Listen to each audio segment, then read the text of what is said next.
দুর্নীতি ও অর্থ পাচার বন্ধে সরকারের কঠোর অবস্থান থাকায় বাজেটে বিভিন্ন খাতের ট্যাক্স কমলেও দেশ পরিচালনায় কোনো অসুবিধা হবে না বলে মনে করেন জাতীয় সংসদের চিফ হুইপ নুরুল ইসলাম মনি।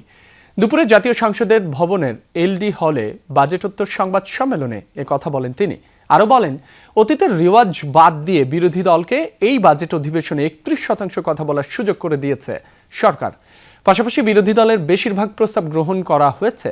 তিনি জানান, জুলাই সনদের ভিত্তিতে সংবিধান সংশোধন করা হবে।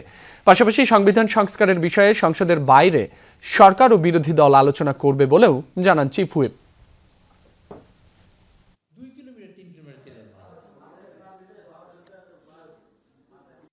সবকিছুতে ট্যাক্স কমেছে, আমি সন্ত্রাসের আলোচনা করি। উনি বললেন $16 বিলিয়ন প্রতি বছর দেশ থেকে পাচার হয়েছে।